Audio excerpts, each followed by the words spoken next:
CM Jaganmohan Reddy చేపట్టిన మేమంతా సిద్ధం బస్సు యాత్ర ముగిసింది.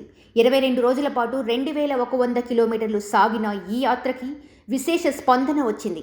ఇడుపులపాయ నుండి ఇచ్చాపురం వరకు సాగిన ఈ యాత్రలో 16 సభలు, 6 ప్రత్యేక సమావేశాలు, 9 భారీ రోడ్ షోలు నిర్వహించారు. ఈ సభల ద్వారా జగన్ ప్రభుత్వ పనితీరుని ప్రజలకి వివరించడంతో పాటు ప్రతిపక్షాల తీరుని ఎండగట్టారు. ప్రతి ఇంట్లో ప్రతి వ్యక్తికి మంచి చేసే అవకాశం ఇచ్చారని అనుకున్నానని, తన పదవి కాలంలో చేసిన ప్రగతిని వివరించారు. ప్రతి ఇంటికి మేలు చేశాను. ఇది మీ ప్రభుత్వం, మీ తమ్ముడి ప్రభుత్వం, మీ సోదరుడి ప్రభుత్వం. గత 70 ఏళ్లలో ఏ ప్రభుత్వానికి సాధ్యం కానివి ఎన్నో చేసి చూపించాను. నేను చెప్పినవన్నీ నిజం అనిపిస్తే, నేను నిజంగా మీకు మేలు చేశాను అనిపిస్తే నాకు ఓటేయండి.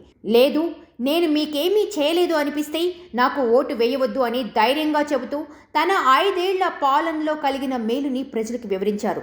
మార్చి 27న ఇడుపులపాయలో ప్రారంభమైన బస్ యాత్ర టెక్కలిలో ముగిసింది.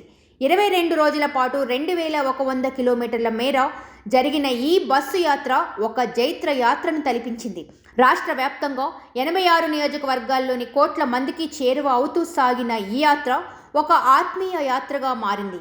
ఎక్కడికక్కడ మహిళలు, వృద్ధులు, రైతులు, యువత తమ అభిమాన నాయకుణ్ణి చూసేందుకు ఎండని సైతం లెక్క చేయకుండా వేచి ఉన్నారు.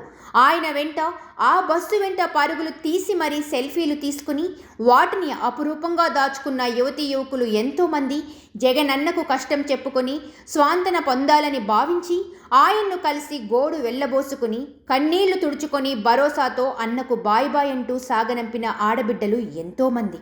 మనవడా, నువ్వు మళ్ళీ రావాలి, మాకందరికీ మంచి చేయాలి అంటూ ఆశీర్వదించి పంపిన అవ్వాతాతల ఆశీర్వాదాలు ఆ బస్సులో మూటలు మూటలుగా పేరుకుపోయాయి. అవన్నీ ప్రేమగా మారి ఎన్నికల్లో ఓట్లుగా మారడం ఖాయం.